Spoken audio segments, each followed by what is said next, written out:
Welcome everyone to this briefing brought to you by the Israel Defense and Security Forum, IDSF.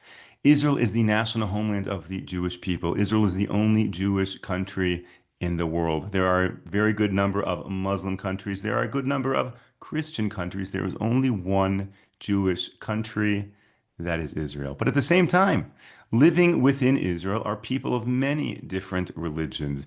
The citizens of Israel are not only Jewish, they are Muslim, they are Christian, they are Druze, and a whole slew of other religions.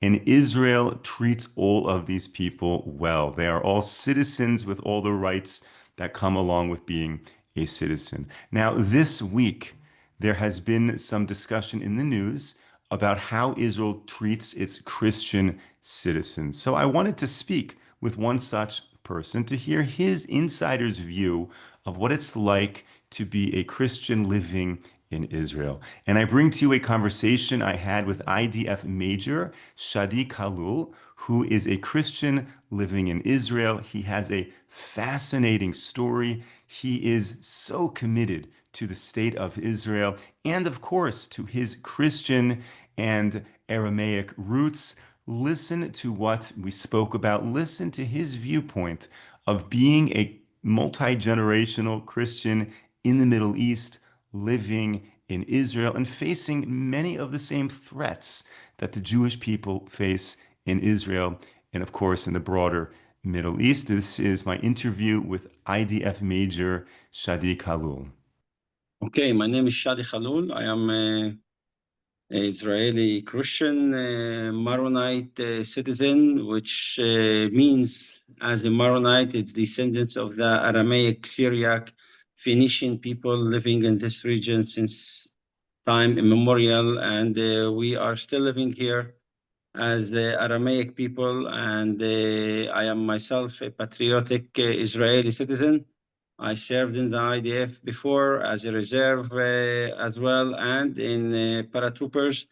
And now I am the head and founder and president of the Israeli Christian Aramaic NGO, an NGO that working to preserve Aramaic identity, language, and culture among our Christian native population of Israel, Galilee region mainly. And as well, we are having a lot of activities for our people to advocate for integrating them better within the state of Israel for their rights, needs, and live in coexistence together and defend as well the state of Israel as safe haven for all of us as a minorities and with the Jews, because it's a minority as well in this region, together like us as a Maronite and Christians in this region, we and the Jews in the same boat, defending a regimes that depend on radical Islamist Sharia laws that threaten our existence in this region. That is so fascinating. I want to ask you a few questions. First of all, can you just elaborate on your spoken language, Aramaic? What are there a lot of people in Israel who speak Aramaic still? Okay, the people that speaks Aramaic in Israel are not much, but they pray in Israel, about 10,000 people, mainly the Maronite Church and the Syriac Orthodox Church, which both are Syriac Aramaic churches, Antiochian churches, which means from the region of Antioch, a city that is in Alexandron district of today occupied by Turkey from Syria. And it was the first church that was actually founded by Saint Peter, Shimon ben Yonah, as we call him in Hebrew, one of the disciples of our Lord Jesus. And as you probably know, the Talmud is written in Aramaic. Is that a similar dialect? Do you ever communicate in Aramaic with Talmudic scholars who, or at least in the text, read Aramaic? I have many Jewish friends, of course, and some of them are Haredic Jews and religious Jews, Zionist religious Jews, who brought me a Talmud, Jerusalem Talmud, which is the closest to our dialect of Aramaic, Galilean dialect of Aramaic, and the Lebanese Western Syria dialect that we preserve, and we share with them a lot of common words and from these dialects. Actually, many of these words also are now used in Hebrew language, and which about some say 70% of the Hebrew language is based on Aramaic. And so in every Jewish mind, there is Aramaic culture that is still in his mind without his consciousness about it, because he's praying and using prayers in different holidays of Jewish holidays like Passover, Pesach. They have the Haggadah, and they use it in Aramaic, but without knowledge. So it's there in their culture. But once they know about it, we have a lot of in common, indeed. And I have many friends that I communicate with them in Aramaic. In the world, we have about 13 million people of Aramaic roots, specifically the Maronite and Syriac Orthodox, who are based in Lebanon, Syria, and they are in diaspora. And some of them mainly are today in Lebanon. But unfortunately, our homelands were occupied by the same forces that fighting the Jewish people in their homeland, Israel. They fight our Aramaic homeland in Lebanon and Syria, and they occupied it, and they tried to do for the Jews the same thing that they did for us. So, in addition to the language and the cultural connections from that language that you have with some Israelis, what is it like to be a Christian living in Israel? Do you feel persecuted by the Jewish identity of the country, or do you feel a kinship? I say that I thank God every day that I am in Israel, that I'm Israeli citizen living in this democratic Jewish state of Israel. This state enable us a freedom of worship, a freedom of speech, freedom of movement, and any freedom that any democracy like allow for its citizens in the West.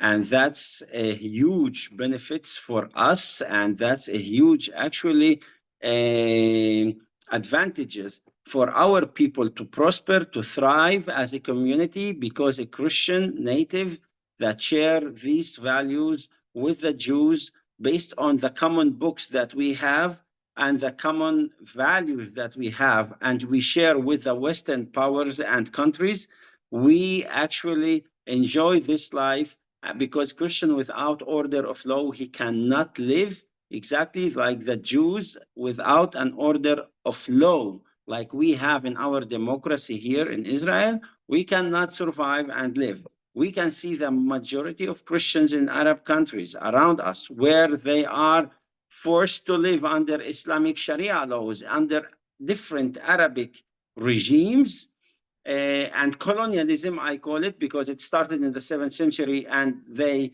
occupied our regions, our lands, Jewish lands, and Christian Aramaic lands in Syria and Lebanon, in Iraq, in Israel. All those countries were not Arabs, basically, and they actually came occupied it under the name of Islam. This is the real colonialism, and we cannot live there with these Sharia laws. That's why majority of Christians leaving these countries include the Palestinian Authority in Bethlehem that oppressing the Christians and forcing them to live under these Islamic Sharia laws as well. So, it's interesting that in Israel, we have a tendency to look at Hamas and Hezbollah in Iran and label it as anti-Semitism, that they are out to destroy Jews and Judaism. And maybe that's not correct, because ultimately it's not just Jews and Judaism that they are seeking to destroy, but Christians and Christianity. So are we wrong by talking about anti-Semitism? Is that the wrong word to use? Well, the Jews say it anti-Semitism, but because they also take the era of the Christian era that they call it Byzantine era before, maybe because maybe they use this term too, or because of the Western concept of or the Western oppression of Jews under the Inquisition and under German Nazi Europe, that they look at it as a Christian, actually, country, while I don't look at it this way, because the Germans, as German Nazis, they also oppressed the Catholic Church as well. So so I cannot look at it in this way. And also under Russia, if we call like USSR, communism, they were not only against Jews, they were also against any believers, also about any religion. And Christians suffered from them too, like Christian Orthodox in that case, that are a majority in this Russian territories. So you call it anti-Semitism, I call it Muslims who don't accept anyone in this region who is different than them. They cannot accept them to live freely and as a liberated people in their own homeland, their own country, that they used to live in it in the past. And they want to impose on this land Islam, the law of Islam, and they will keep fighting. And we saw this as a proof. I can show you the proof of Lebanon, Christian Lebanon, how they destroyed Christian Lebanon. And they didn't have the excuse of us as Maronites occupying lands. They just fought it because this country was not appeasing them, and it was a sovereign country that was confronting their agenda of Arabism, and they wanted to be under Arab identity and Islamic influence. And they destroyed it, and now they continue to destroy Israel. That's exactly how I look at things. They don't want to see Jews free here, liberated, successful, using their own culture and language and identity to prosper, but they want to impose Islam and Arabic language on the Jewish people. And once you are below them, below their rule, they can allow you to live here, but you need to pay tax protection and jizya. Otherwise, they will keep fighting you until you don't exist in this region. So what do you think? What do you think the solution is? I mean, you're a paratrooper, you're a fighter.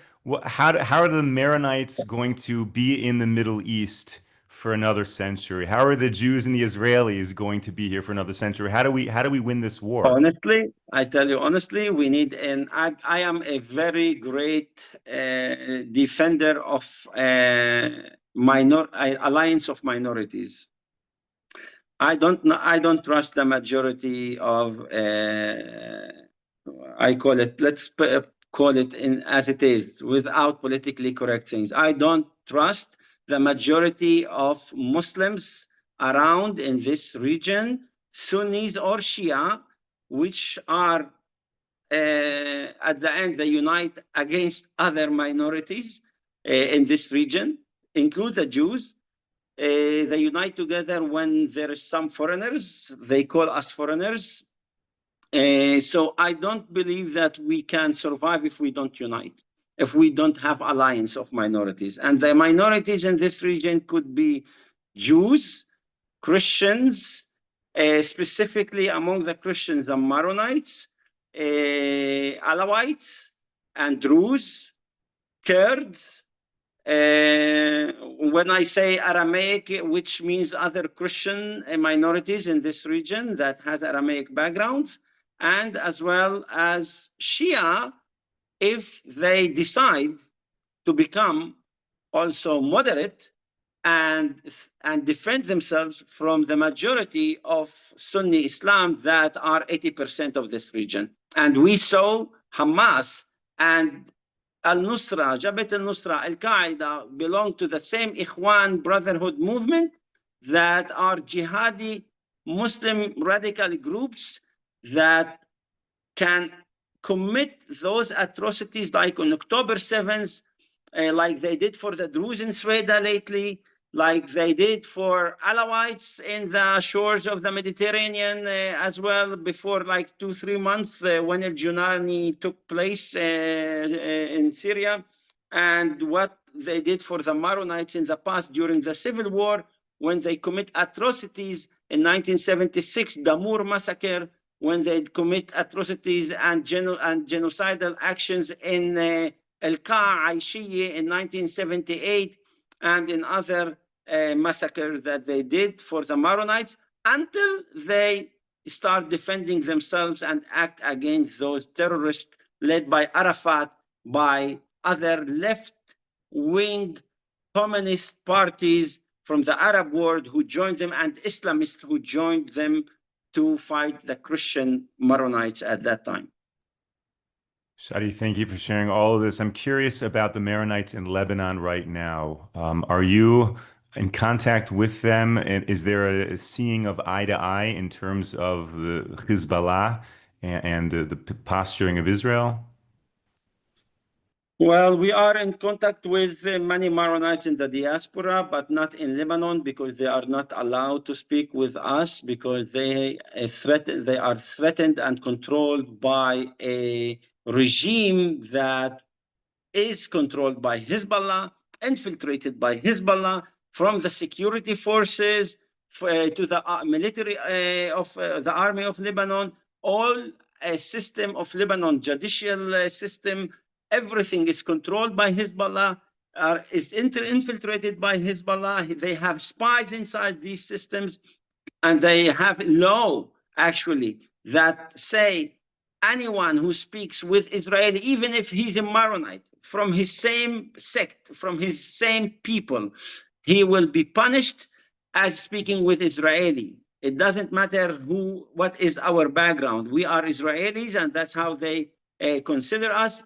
And so he will be punished. So we don't have direct relations with them, but they know about us because social media, and we have influence on them from what we say here and how we act here, and the recognition of the Aramaic national identity for Christians in Israel, and specifically for the Maronites, that we acted to get it, made a huge impact on them as well, and make them be aware that they should preserve their identity. And Hezbollah was actually afraid of this movement that we led here, because he knows that in every Christian in Lebanon, specifically Maronite, it's actually a national awareness and awakeness of this thing, and that threatened the dominance of Hezbollah in Lebanon. So we, at the end, need to do something together with the Maronite diaspora in order to help them, actually help Lebanon rise again and be liberated from this Hezbollah and have peace. Let me remind you, the Maronites were, before Israel established, the ones who recommended for the establishment of a Jewish homeland in Palestine and a Christian home in Lebanon, and both will have peace between themselves. This is written in the recommendation of the Maronite leaders and church in 1947 UN Scope Committee, which is United Nations Special Committee on Palestine, as it is called, not the Palestine that the Arabs think, but Palestine, which was Jewish Palestine. And this recommendation exists until today in the New York National UN Archives. And based on that and the Zionist archive files that we know about them, we have them. It's in Jerusalem, Binyanei HaUmah. We know about a research from 1942 of the Maronites inviting Jews to come to Lebanon because they offered them support and help from saving them from genocide in Europe, the Holocaust in Europe, and from atrocities and massacres in Iraq and Syria. So they flee to Lebanon based on Maronite church invitation. And from our Kfar Bar'am, which is the only Maronite village in North Israel under British mandate, they smuggled the Jews from Lebanon with a bus to, from this village, Maronite village, Kfar Bar'am. They sent them smuggled them and sent them to the Jewish agency in Haifa, and there they spread them all over. We can tell you also more about Maronite help to Jews by buying lands from Arabs and sell it to the Jews in Emek Israel, in Emek Achula, and in other places, because the Maronites believe in the Jewish project of homeland for Jews. We have a lot also to say about this issue, because the Jewish state of Israel didn't do much to help the Maronite as well survive in Kfar Bar'am, for example. It was a huge mistake they did. They need to fix. I can't say it. Let's be clear. We have also some mistakes we did. We need to fix them in order to build this alliance that I believe in it, which is the alliance of minorities. Otherwise, No one of these minorities will survive. It's a monster. What we face in this region, it's a monster. We can see what Giuliani is preparing for us in the future. If we don't allow, we shouldn't allow this to prosper. We shouldn't allow this to happen, because we saw when we did that with Hamas, it became a monster, and what they did in October 7. Giuliani is much more dangerous. He's ISIS. He is Jabhat al-Nusra, and he is the one who actually, now he was talking in his speech, supporting the Bedouins and what their actions against Druze. He didn't deny, he didn't he said, okay, you know what? We are the state, we are the ones who should take on. He first of all said the Bedouins did a great job for protecting the state, but at the end they should obey the state laws. Okay, after what? Nothing about Druze, nothing. The Druze only like militias, and the other ones are freedom fighters, the Bedouins. That's what he spoke about. And we know who are fighting. We are fighting radical Islam.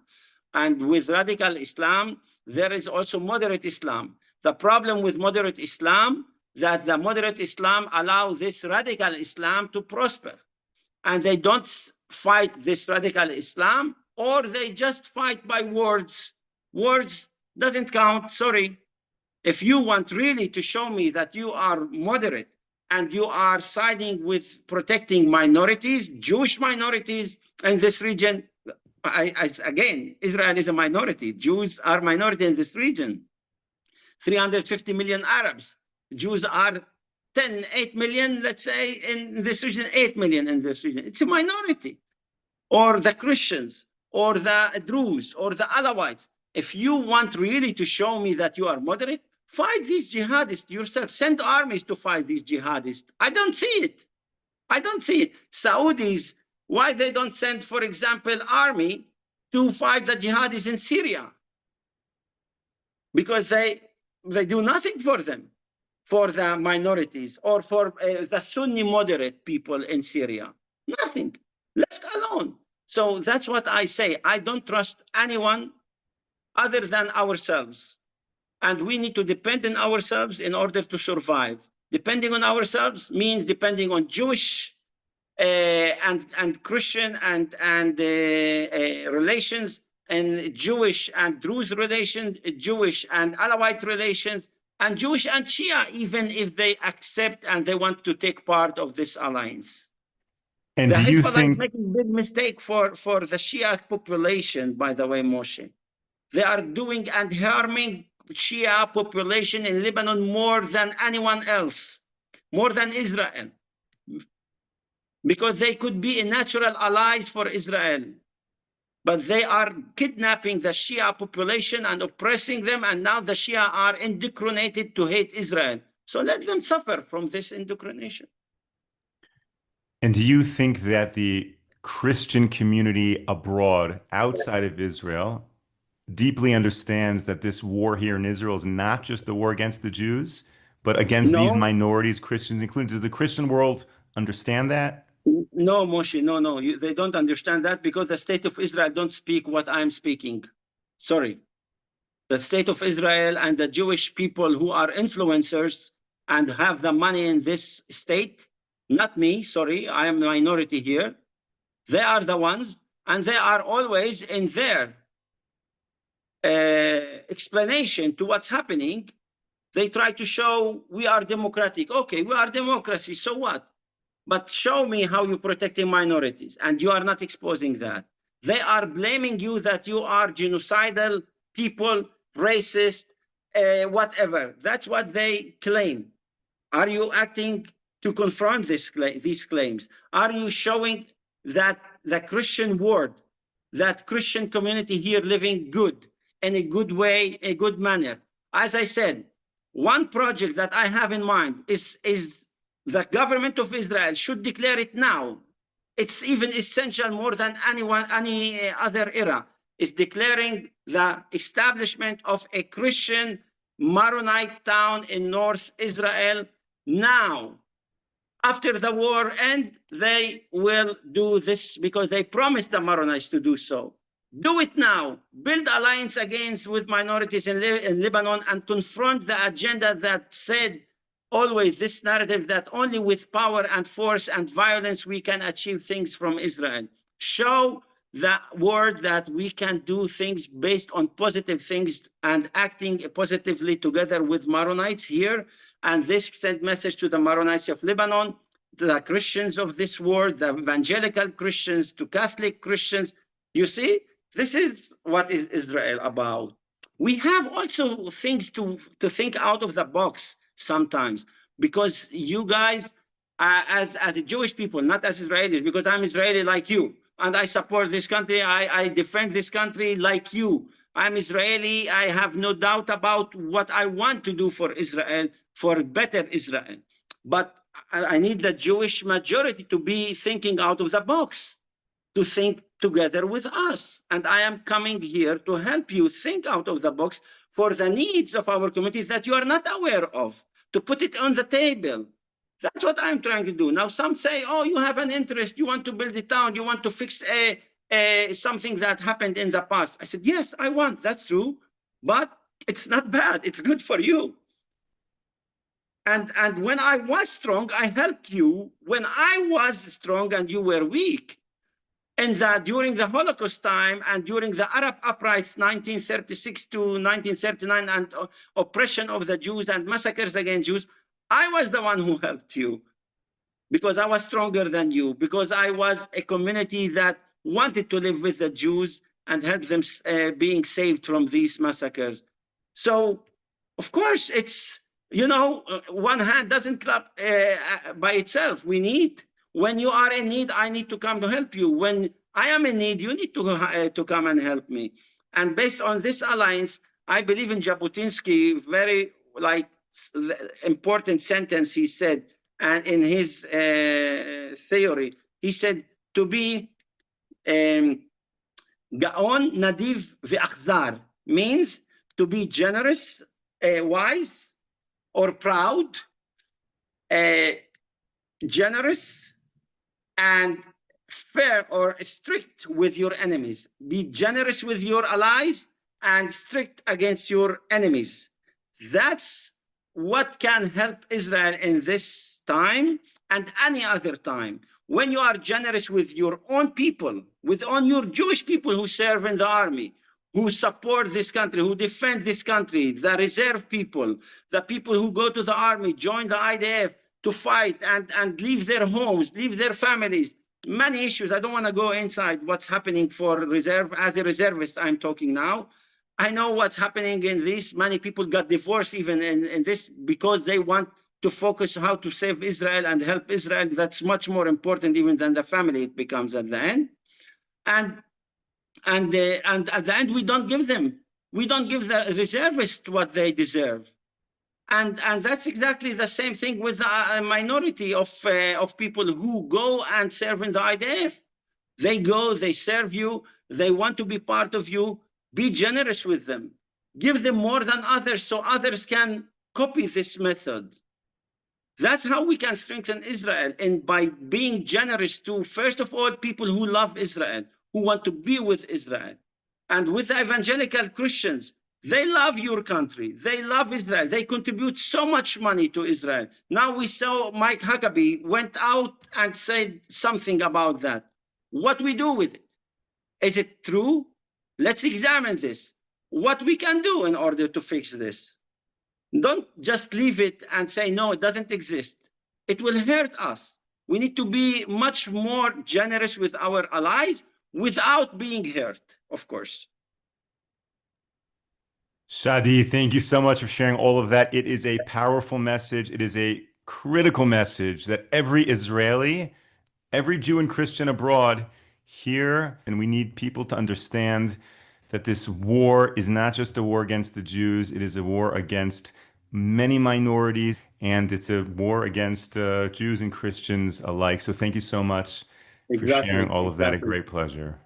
Let's pray for the peace of Israel, peace of Jerusalem, peace of all of us, and that this peace will actually be also starting from this land and go all around the world, because the world needs this peace that Israel is in the center of it. Absolutely. Thank you so God bless much. you. Keep doing God the good bless work. you. Take care. Thank you, everyone, for tuning into this briefing. We will be back with you tomorrow, 10 a.m. Eastern Time, 5 p.m. here in Israel. Until then, stay safe, stay strong. Take care, everyone.